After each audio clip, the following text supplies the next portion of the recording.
Going to break in here with you real quick and welcome those of you who are joining us on our Facebook, Right Side Broadcasting on Facebook, as well as Diamond and Silk, YouTube and Facebook listeners. We are honored to be able to bring you this coverage today of President Trump's press conference live from the James S. Brady press briefing room at the White House. Thanks to Diamond and Silk.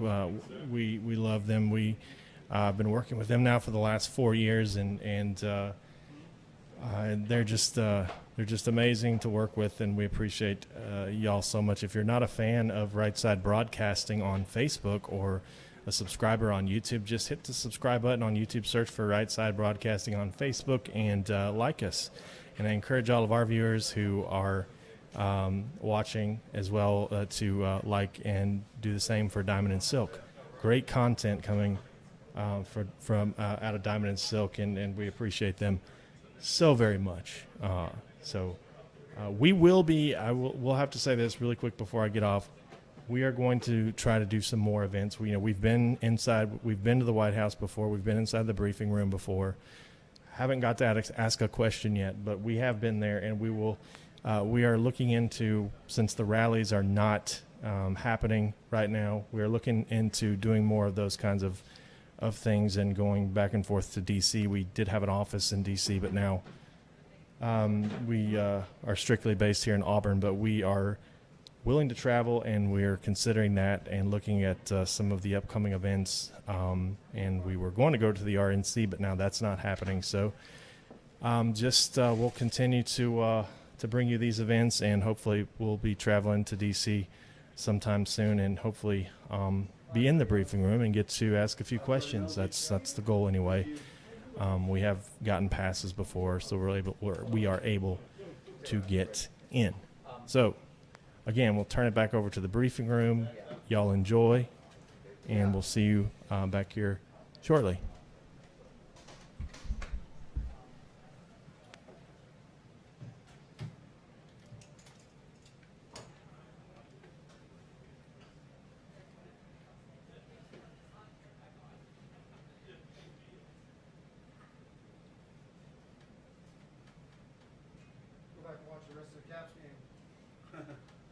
Will you watch it?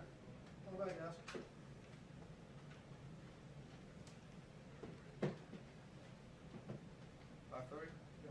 Yeah. But it's like Doug's.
Okay, so the fake news doesn't appear to be very talkative today. So while I have you here for a few minutes, again, this is Joe Seals back here at the RSBN studio.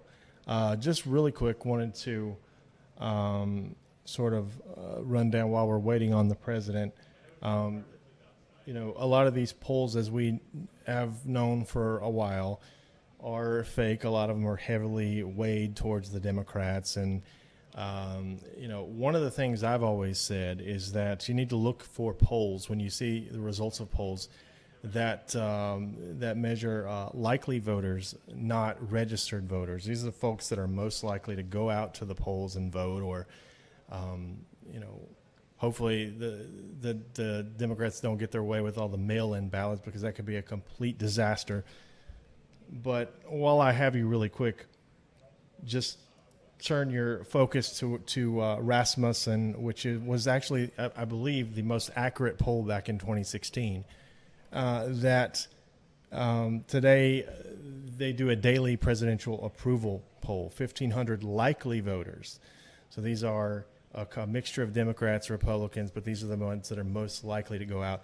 And President Trump is currently, at this point in his presidency, compared to this point in Barack Obama's presidency, at the 51% mark right now. And at this time, Obama was at 47 on, 51, and Obama was at 44. So he's 7 points ahead of where Obama was at this time.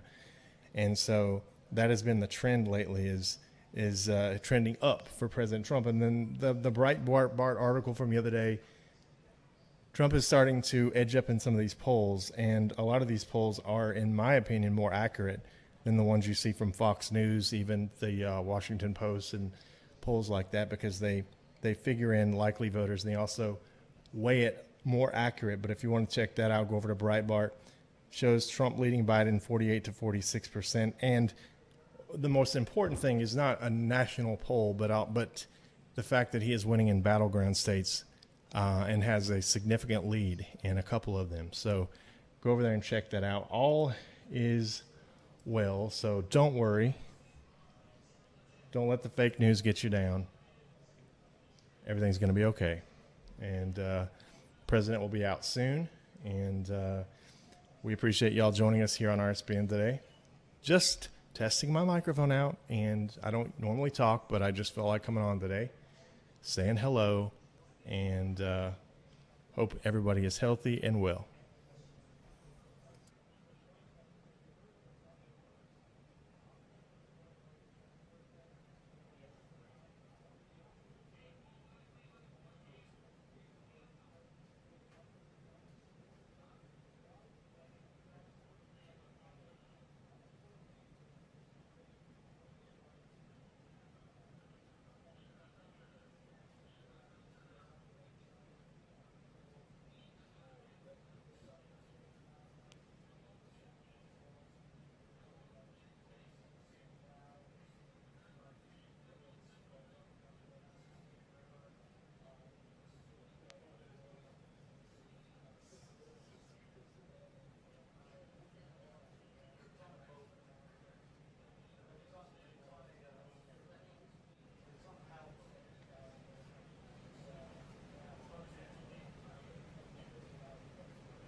20 knots out there. Come on. I'm messing with this. You made me look up. I'm messing with the guy that's got a secure sailboat. No, I know.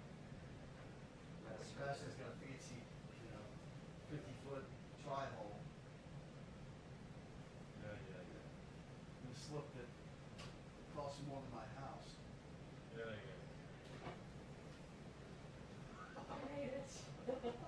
Nice. They're intact.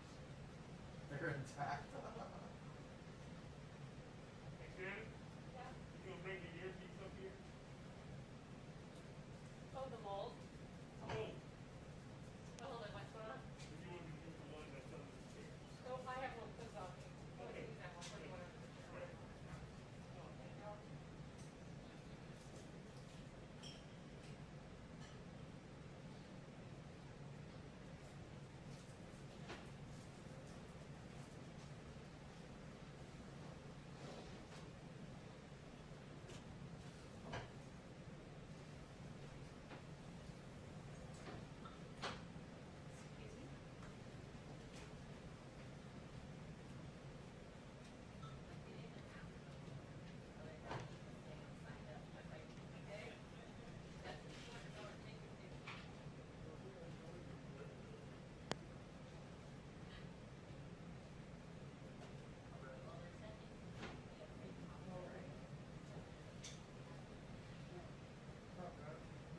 Not travel the storm with.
idea.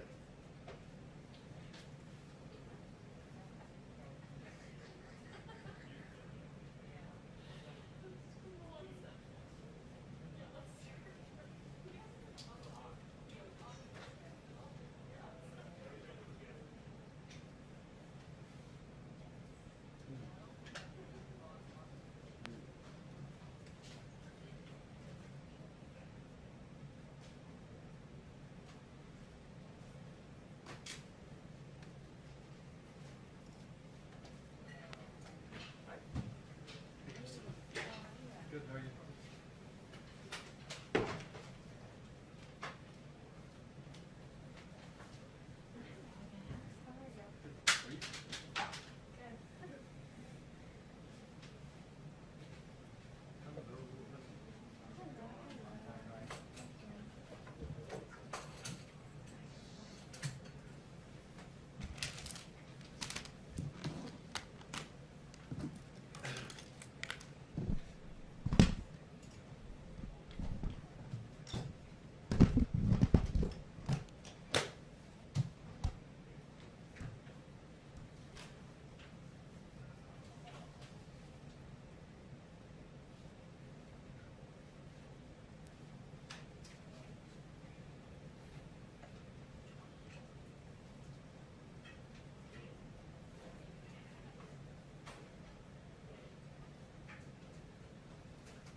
Okay, I don't know if they're gonna take anything from here, but for asking questions, or any like, you get the questions like that for the overnight?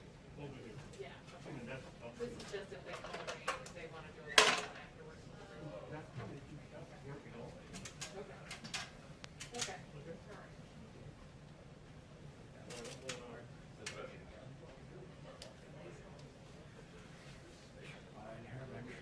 You need this? 2 minutes? You need this? Yeah, I got that. There you go. Are you all set? I think so.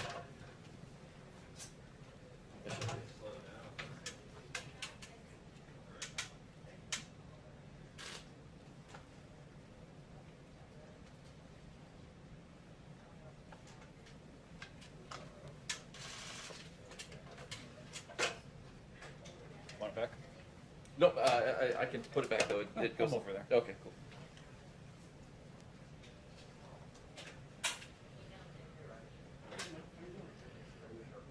Oh, actually, I do need it. That's nowhere near in focus.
That's why the ladder was there. The ladder changes that angle a lot.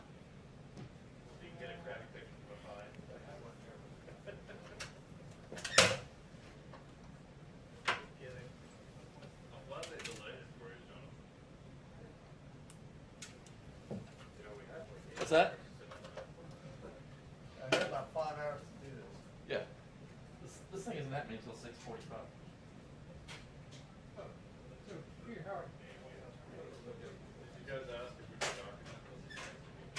What's that?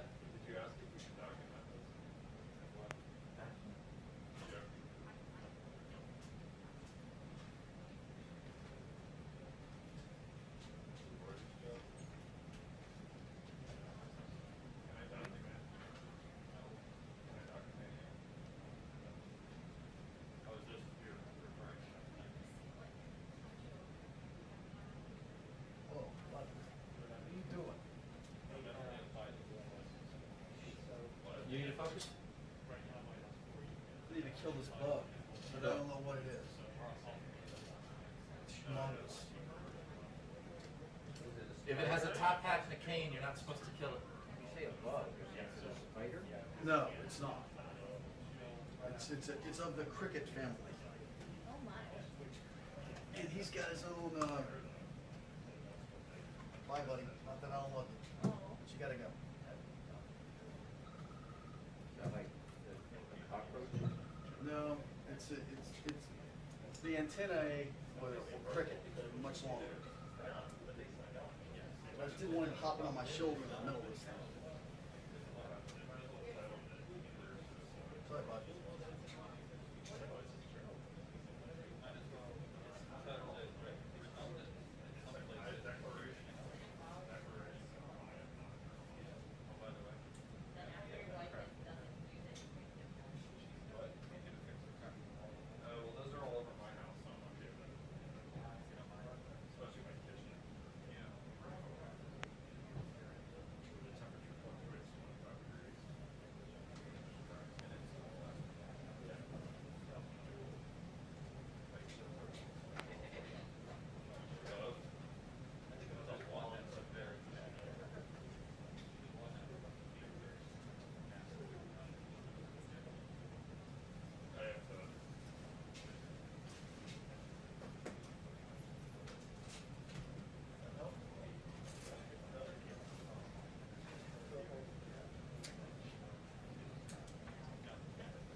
President of the United States will be up shortly within 1 minute. Just wanted to take an opportunity to say thanks for joining us here from Studio A at Right Side Broadcasting Network. We are covering the President Trump's press conference today. Welcome to all of our viewers across all of our platforms out there. If you're not subscribed yet, please subscribe to us on YouTube.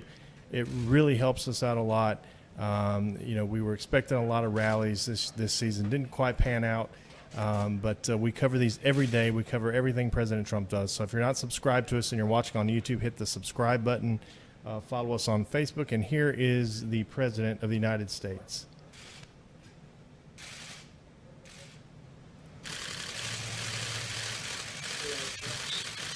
Nice to see you. Thank you. Nice to see you. Thank you very much. I want to start by providing information on our response to Tropical Storm Isaias. It's a very interesting name. Last week, the storm hit Puerto Rico and the Virgin Islands, and I've issued emergency declarations to support our response in both of those areas. So that's Puerto Rico and the Virgin Islands. This week, the storm passed just east of Florida. Got a little bit lucky, didn't hit Florida too hard. Working with the governor, working with everybody, but it did not hit directly, as a lot of people thought it might. It's currently off the coast of South Carolina, heading northward to North Carolina. Is expected to make landfall sometime this evening as a Category 1 hurricane. Very serious, a lot of water coming from that storm. I've already issued emergency declarations for Florida, South Carolina, North Carolina, and FEMA's personnel, and they are great. They're doing a job. They're already on the ground in all areas. Every single area that we mentioned is covered. Over the next several days, there's expected to be heavy wind and rain in the coastal areas of North Carolina, Virginia, Maryland, Delaware, and New Jersey. We're working with each of those states, and in particular, as it relates to FEMA, the military, law enforcement, all of the different groups that are involved. Storm surge and inland flooding are possible, and everyone needs to remain vigilant until it passes. I encourage everyone to follow the guidelines of the state and local authorities. We're working with them, and I think the guidelines have been very accurate so far, so stay safe. Next, let me provide an update on the path forward for our country as we continue our war to defeat the China virus. We're beginning to see evidence of significant progress. Nationwide, the number of positive cases has declined by nearly 6% from the week before, and the positive test rate has also dropped from 8.7 to 8% over that same period of time. An encouraging sign, very encouraging, I have to add, that the virus is receding. In hotspots across the South and West, we've seen slow improvements from their recent weekly peaks. Arizona's weekly case counts have dropped 37%. That's a tremendous drop, and the governor and the state have done a fantastic job. Down 37%. Texas down 18.7%. I was there a couple of days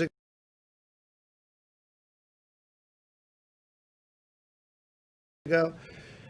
And Florida. So that's a tremendous job that they're all doing. As we begin to contain the virus in these states, we must focus on new flare-ups in the states where the case numbers have risen, including Georgia, Mississippi, Tennessee, Oklahoma, Missouri, and I think you'll find that they're soon going to be very much under control. Meanwhile, 18 states continue to have very low case numbers and low test positivity rates, under 5%. Alaska, Connecticut, Delaware, Illinois, Maine, Maryland, Massachusetts, Michigan, Montana, New Hampshire, New Jersey, New York, North Dakota, Oregon, Rhode Island, Vermont, West Virginia, and Wyoming. It's under 5. Even in these states, however, where the virus is under control and at a very low number, Americans should continue to be vigilant, be careful, in order to prevent the new hotspots from opening up, or any new hotspots from opening up in those states. To that end, I urge all Americans to continue to socially distance, wash your hands, wear a mask when you cannot avoid crowded places, and to protect the elderly. Very, very important. Protect the elderly. It's much different. Young children have very strong immune systems. We've learned how strong they are. But protect the elderly. The average age of those who succumb to the virus is 78 years old. That's the average age. It's important for all Americans to recognize that a permanent lockdown is not a viable path toward producing the result that you want, or certainly not a viable path forward, and would ultimately inflict more harm than it would prevent. As we're seeing in foreign countries around the world where cases are once again surging, you have many places where we thought they were under control and doing a great job, and they are doing a great job, but this is a very tough invisible enemy. Lockdowns do not prevent infection in the future. They just don't. It comes back many times. It comes back. The purpose of a lockdown is to buy time to build capacity, especially with respect to hospitals, learn more about the disease and develop effective treatments, as we did in the United States. We're doing very well with the vaccines and the therapeutics. Countries where there have been very significant flare-ups over the last short period of time are Spain, Germany, France, Australia, Japan, and also, as you probably heard, in Hong Kong, they've had some very serious flare-ups. Japan has gone, a lot of six-fold flare-up. That's a lot, but they'll get it under control. In our current phase, we must focus on protecting those at highest risk while allowing younger and healthier Americans to resume work and school with careful precautions. Ideally, we want to open those schools. We want to open them. At the same time, we're placing an emphasis on continuing to drive down the mortality rate with improved care, treatment, and medical interventions, building a bridge to the introduction of a vaccine. The vaccines are coming along incredibly well. Today, I'd like to also provide an update on the actions of my administration and the work that we've done. We're really taking an increased interest, and we're seeing numbers that nobody can even believe in terms of percentage increase. It's telehealth for American patients. The percentage increase is being worked on right now, but it's very, very significant, numbers that you would not even think possible. This has been a priority from the beginning of my administration when we launched an initiative to allow veterans to connect remotely with their VA healthcare team, and it worked out really well. We have a 91% approval rating in the VA in terms of the job we're doing. This is the first, it's the highest ever recorded. Now telehealth is a critical part of our path forward in the VA, and it's becoming a critical path, especially with our senior citizens. You don't have to go to the doctor's office. You don't have to go to hospitals. When the invisible enemy struck our shores, I took immediate action to eliminate regulatory barriers to telehealth, making it easier for patients to consult with doctors from safety and convenience. And really, they have great safety and great convenience right from their homes. Today, I'm taking action to ensure telehealth is here to stay. Moments ago in the Oval Office, I signed an executive order to make many of our regulatory reforms permanent. We've done some regulatory reforms that have had a tremendous impact on what we're doing, on medicine and medical and what we're doing. They can do things that you wouldn't believe, that even a year ago, 2 years ago, would not have been doable. We're enshrining the right of American patients to meet with their medical providers in a way that is best for them, and very, very convenient, and very talented people on the other side of the line, I have to tell you. The order builds upon a series of actions we've all taken to make telehealth available to all. We ensured that Medicare covers telehealth visits at no additional cost. That's no additional cost. And co-payments can be waived for telehealth services. We are working very hard also on prescription drug prices, and I will tell you that the favored nations clause that I've signed into existence, nobody thought anybody would ever do that, has a massive impact on prescription drug prices, in addition to the three other elements of reduction of drugs, particular prescription drugs. But the favored nations clause is massive. For instance, if Germany buys a pill for 10 cents a pill, as an example, just as an example, and the United States pays $2 for the same pill, we get the same privilege, the same right as they do. Never had that before. We paid all of the expenses, all of the research and development. So the numbers are astronomical, and as you probably noticed, big ads are taken against me by Big Pharma. Very big ads, very massive buy. But in the meantime, they're calling. They want to know if they can make a deal. And I say to people, the only reason these ads are being taken is because prices are coming down for you. And they understand that. I think our people understand that. But in particular, when you look at the matching, you could call it matching, or you could call it favored nations, call it whatever you like. It's a tremendous, it's going to have a tremendous, and I'm talking about 50, 60%, 70%. That doesn't mean it goes to 10 cents as an example, but theirs comes up and ours goes down. And you have many, many countries where their numbers, the numbers are so low. I mean, so low. And by that, I mean much lower than the United States. Another thing I'm doing is if a certain country like Canada buys for very much less than the United States has bought, how they allowed this to happen, representatives of our country standing at these podiums or in the Oval Office, how they allowed this to happen is just, to me, incredible. We've been working on this for a long time. I've been talking about it with Kayleigh for a long time, right? So now a governor like Ron DeSantis of Florida is doing a great job, or a great governor of Ohio, or a great governor of any state can call up and buy the drugs directly from Canada at sometimes 50% less. So we'll be buying from Canada. Now, what the drug companies are going to do, maybe they'll raise them, maybe they'll lower them, or maybe they'll just give up and sell them to us directly much cheaper. So a lot of things are happening. Also, the rebate. We have people that are very wealthy that nobody ever heard of them. Nobody knows who they are. I guess in some cases they can be pharmacies. In some cases they're individuals. We're doing a rebate, and the rebate goes to the people. It lowers the price of drugs.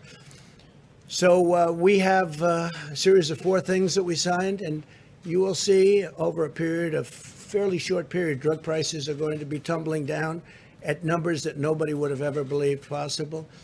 We have, in 51 years, the only time prices came down was during this administration. It was last year. 51 years it went up, but that was just a small decline. This is a massive decline. This is a decline that nobody can believe. I was called by senators. I was called by congressmen. Please don't do this. But Big Pharma doesn't mean anything to me other than we want them to do a great job. We want them to get their vaccines. We want them to do what has to be done. So I think you're going to see drug price reductions over the next 4 or 5 or 6 months. It'll probably take a little while to kick in, that are going to be at numbers that you wouldn't believe. But in the meantime, they called on Friday afternoon. They want to meet, see if they can do something else. They don't like favored nations clauses. I understand that. We've vastly expanded coverage, allowing Medicare to cover more than 135 new services through telehealth, by the way, including physical therapy, emergency department visits, home visits, mental health counseling, substance abuse treatment, which is a very big priority. We brought the substance abuse, at least prior to the China plague, or whatever you want to call it, we brought it down very substantially. Pediatric critical care and much more. Thanks to our actions, an estimated $2 billion of additional funding will support Medicare patients receiving telehealth services. So a very, very big priority on telehealth. As part of the CARES Act, we secured $200 million to help healthcare providers and hospitals expand their telehealth, and they're all doing it. They're doing it gladly.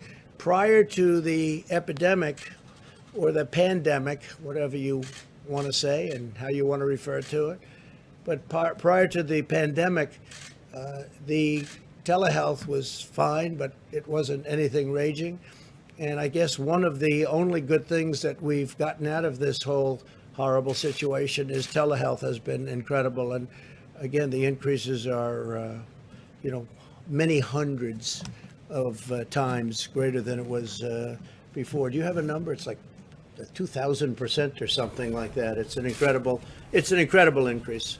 You'll get the number, but it's I think they have it now finally, and it's really an incredible. Thank you, Kayleigh. We work with the leaders of major health insurance companies to ensure coverage for the telehealth visits related to coronavirus. We cut red tape to allow many services to be conducted by phone rather than video, which is much simpler, providing a much easier option for many seniors in particular. 35% of the Medicare beneficiaries who receive telehealth services, or over 3.6 million seniors, did so over the phone. So you're talking about 3.6 million seniors. That's something. 10.1 million Medicare beneficiaries have accessed care through telehealth since the beginning of the pandemic. So you're talking there 10.1 million people. In April, over 43% of all Medicare primary care visits were done via telehealth, and compared to less than 0.1% in February. Those are part of the numbers that I think I'll have you get them. So this part you don't have to. You'll get the other section. Thank you. So think of that, compared to less than 0.1%. 0.1%. That's an incredible number. So over 43% of all Medicare primary care visits were done via telehealth compared to, so you went from 0.1% to 43%. That's an incredible, it's an incredible number. The executive order I signed today will also expand healthcare access in rural America. We take care of rural America. It directs agencies to deploy strategic investments in our rural communications infrastructure. And we're working very hard with all of the people in government that are involved with the communications infrastructure so that the telehealth gets very quick and easy access. Additionally, revenue for rural providers varies significantly from month to month, making it difficult for many to stay in business. Many are having a very difficult time. To help fix this problem, my order will create a voluntary Medicare payment system that will give rural hospitals flexibility, really great flexibility, and a more consistent income stream to better serve their patients.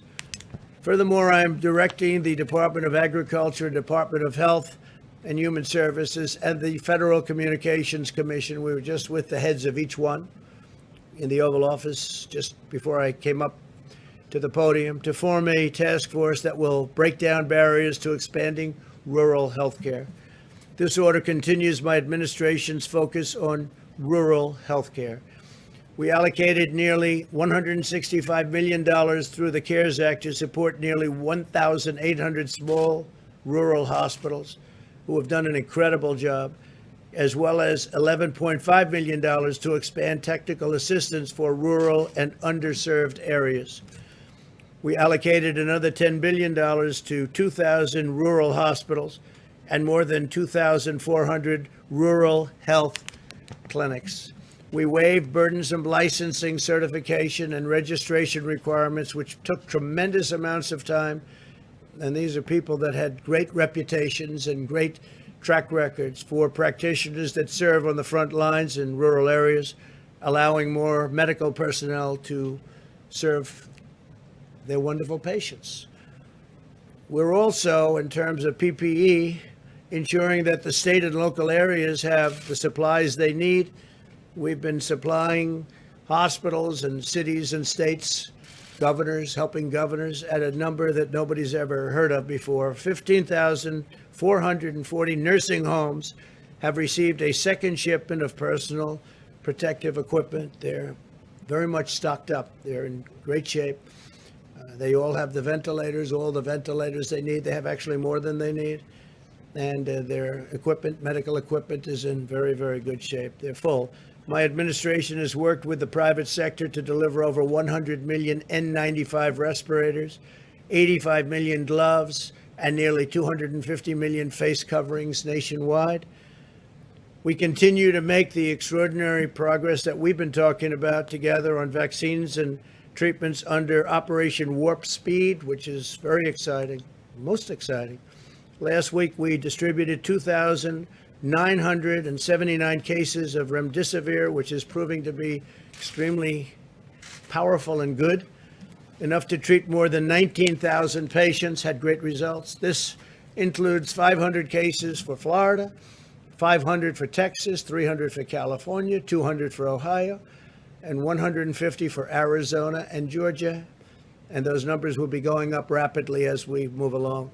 Hospitals are reporting an adequate supply of steroids such as dexamethasone that are used successfully in late-stage illness. They've been very good. We're also very encouraged about the prospects for plasma therapies, and that we're working on, and that's a brilliant art. It's really an art. And we launched a national plasma drive last week. I was at the Red Cross building with the American Red Cross and 13 other healthcare organizations. I urge everyone who has recovered from the virus to go to coronavirus.gov, coronavirus.gov, and donate plasma today. We would really appreciate it. This really makes people better, but we need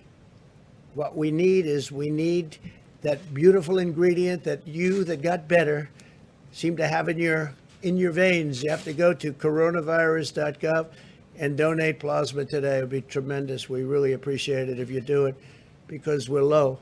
We're low. We can help a lot more people, and it would be a terrific thing. It'll take an hour, maybe a little bit more than an hour, but everybody will be very appreciative. Makes people better. And you had something very special. You had something that knocked it out. So we want to be able to use it. So whatever you can do, coronavirus.gov. As a result of improvements we've made in treatment for Americans over the age of 18, the mortality rate has declined 85% from its April peak, 85% decline. On vaccines, last week we announced a $2.1 billion partnership with Sanofi and GSX to purchase and produce 100 million doses of their coronavirus vaccine. 100 million doses. This is the sixth vaccine candidate we are proactively supporting. We're supporting numerous companies that are doing very well and having wonderful results, and they're in final stages of testing. There are now 2 vaccines in that final stage of clinical trials in America, with a third vaccine likely to begin phase 3 almost immediately. And we have additional clinical trials scheduled over the next few weeks for a couple of the other companies. These are great companies. These are companies that are not only well-known, they're well-respected, most importantly. We're balancing speed and safety, and we're on pace to have a vaccine available this year, maybe far in advance of the end of the year, and we're mass producing the most promising candidates in advance so that we're ready immediately upon approval. We have our military lined up. It's logistics. It's all about logistics. They deliver a lot of things, including soldiers, but now they'll be doing vaccine. Our general is all ready to go, and he's very excited. And once we have the vaccine approved, fully approved, he'll start the process. They will start the process, and they'll get it out very, very quickly all over the country, and maybe beyond if it works as we think it probably will. By unleashing America's technical and scientific brilliance, we will end this pandemic, and we will hopefully end it very quickly. The therapeutics are very exciting to me, where you can go into a hospital, and whether it's through a shot or a transfusion, you take care of somebody and they get better. That's something to me is very important. And we're doing really well on therapeutics and really well on vaccines. So thank you all very much for being here. We'll take a couple of questions. Go ahead, please. Thank you, Mr. President. So if I can ask your response to 2 items in the news and ask a COVID question. First, have you been briefed on the incident off the coast of California where the Marines and the Navy Corps hospitalmen died in a training accident a couple of days ago? They're actually briefing me in a little while. We have it scheduled for a little while. Are you able to speak to the families? Oh, it's terrible. No, it's terrible, and we'll be in contact with the families. A thing like that is terrible. Separately in New York today, the city prosecutor confirmed a criminal investigation into the Trump organization. Do you have any reaction to that? Well, I just heard about this. Is just a continuation of the witch hunt. It's Democrat stuff. They failed with Mueller.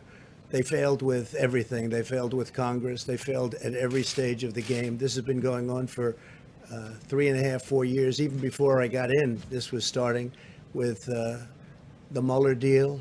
Mueller started a little bit after, but it started with some of the people that you know very well, the names, Strzok and Page, and all of the different people, Comey. This has been going on. This is a continuation of the worst witch hunt in American history. And there's nothing that I know even about it. You know, I had seen that today, just a little while ago. And I said, what's this all about? I know nothing about it. But it's just a continuation of the witch hunt. Didn't work out for Congress, didn't work out for Mueller, didn't work out for anybody. So what they're doing is they send them around to all over the country, I guess, maybe. But it's a terrible thing that they do. It's really a terrible thing. The witch hunt has gone on long enough. Okay, what else? And just one on COVID, you mentioned the vaccine development program. Could you assure the American people that politics and considerations around the election will not interfere in the science? Absolutely. And you plan on playing a role in just determining how the vaccine will, if there is one, will be distributed across the country? Is that something that you will It's possible that I get involved, but no, it won't have anything to do with. We want to make people better. We want to send them to the areas that most need it.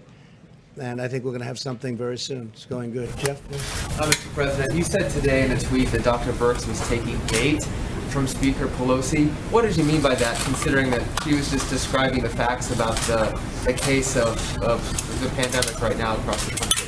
Well, I think we're doing very well, and I think that we have done as well as any nation. If you really look, if you take a look at what's going on, especially now with all these flare-ups on nations that they were talking about. And don't forget, we're much bigger than India and China. China's having a massive flare-up right now. India has a tremendous problem.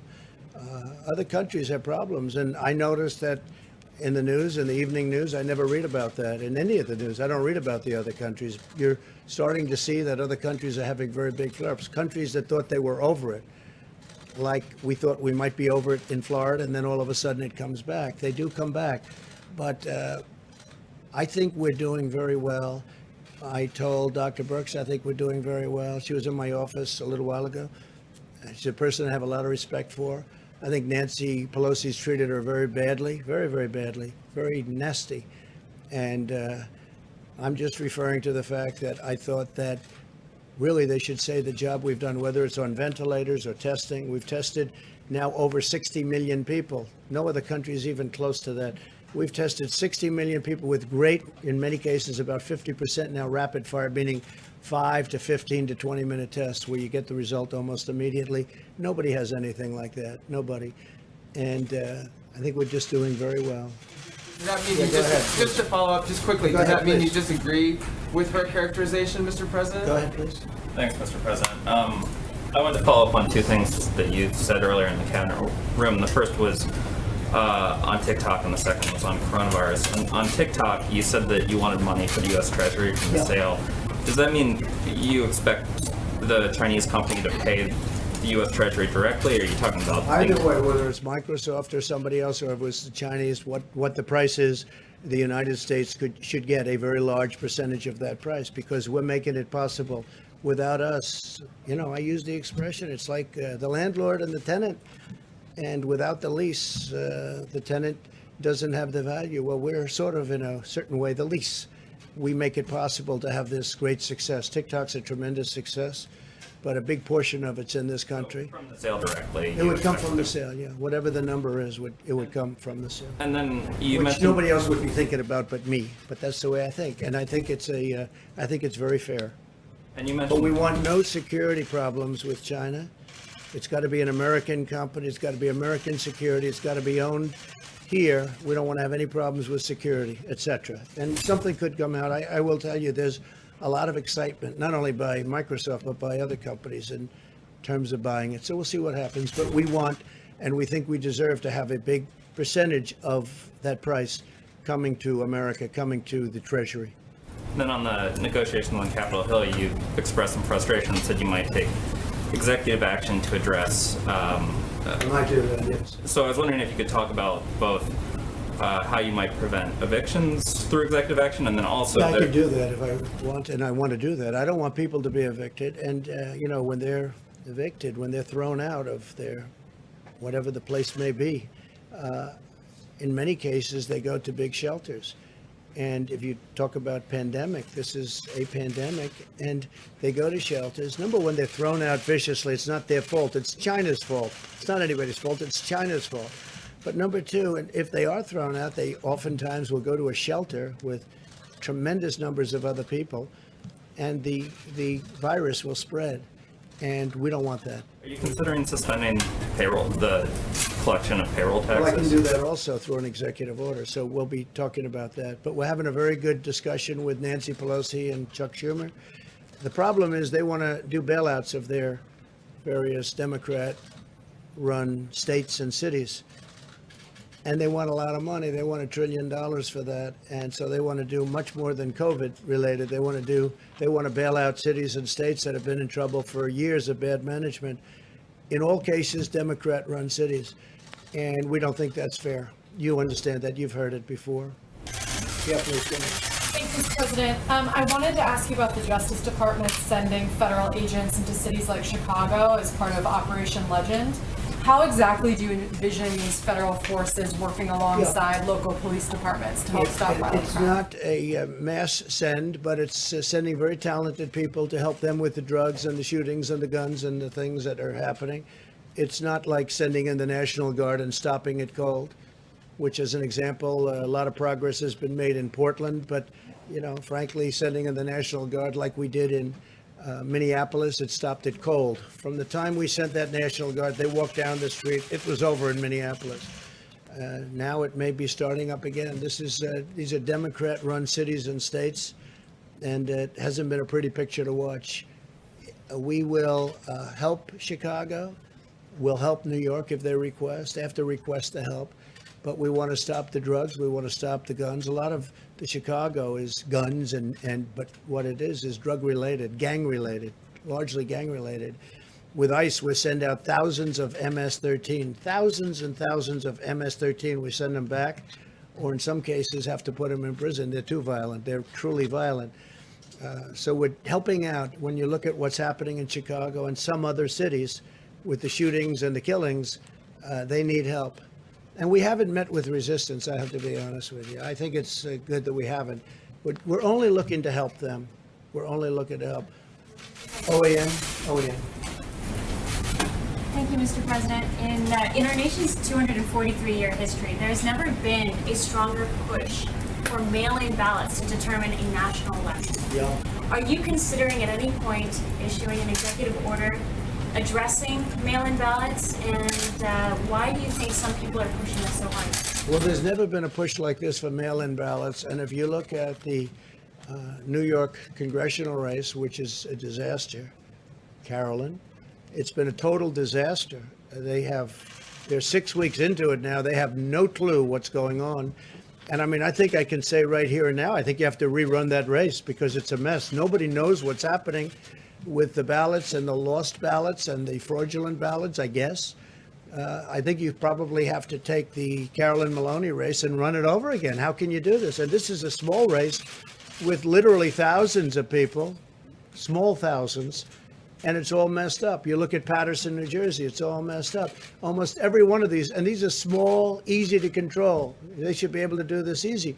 Now you're talking about like Nevada, where last 2 nights ago, they went out and in the darkness of night, without people, without having any meetings of the public, without having anything, they approved a ridiculous, you don't have to look at signatures, you don't have to approve anything, you can have double mailings, you can have all sorts of things. Nobody's ever seen anything like it.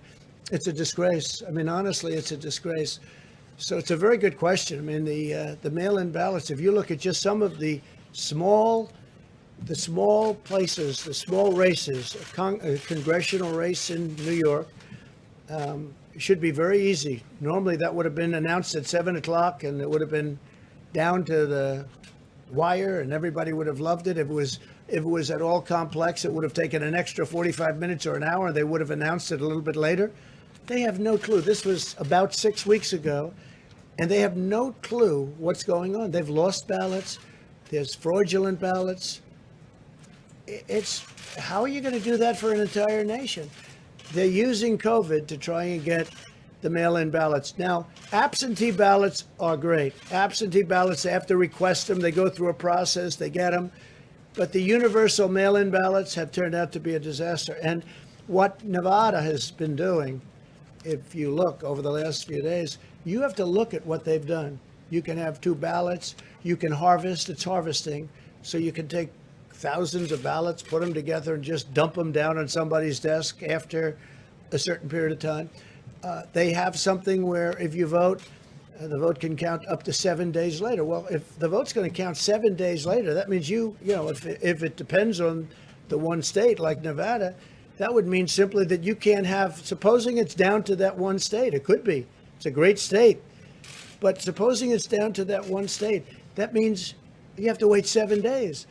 But they won't have it there. This is something that's so messed up. And by the way, I have to say, the post office for many, many years has been, run in a fashion that hasn't been great workers and everything, but they have old equipment, very old equipment. And I don't think the post office is prepared for a thing like this. You have to ask the people at the post office. But how can the post office be expected to handle? They have regular mailing. And then now on top of that, they have the internet where you have Amazon and these companies doing, all the buying. Instead of going to a department store, they go buy through mail. So you have massive numbers of purchases now going through the post office, purchases of items and gifts. And that's a tremendous strain on the post office. The post office loses a fortune. It has been for many, many years, for decades. So now on top of it, it has this. And the Amazons of the world and the others, they pay very, very little money. They lose money on the post office loses money, which is ridiculous, on every package it delivers. But now on top of that, and I'm not just referring to Amazon, I'm talking about all of the competitors, if there is such a thing to Amazon. There will be, but if there is such a thing. But now on top of that, you'll have somebody like the governor of Nevada come out with this massive plan out of nowhere to take millions of ballots and send them all over the place. You'll never know who won that state. It'll get messed up just like New York and just like Paterson, New Jersey, and just like many other places. In West Virginia, they indicted a postman for doing something very bad. You know that? But there are many cases all over the country. If you look, you'll be able to find there's a list of them all over the country. And that has to do with universal mail-in. Again, absentee is great. It works. Like in Florida, they'll do absentee. It really works. But universal mail-in ballots is going to be a great embarrassment to our country. Well, I have the right to do it. We haven't gotten there yet, but we'll see what happens. We will be suing in Nevada, and that's already been taken care of. We'll probably file something tomorrow. I do want to say that we're going to be introducing a tremendous health care plan sometime hopefully prior to the end of the month. It's just about completed now. In addition, next month we'll be doing the immigration plan. So we'll be doing that in September. We'll be doing sometime during this month the health care plan. And I think that'll be before the end of the month. And I think it'll be very impressive to a lot of people. Thank you very much. Thank you. The Postal Service says it has capacity for the election year. Mr. President, the Postal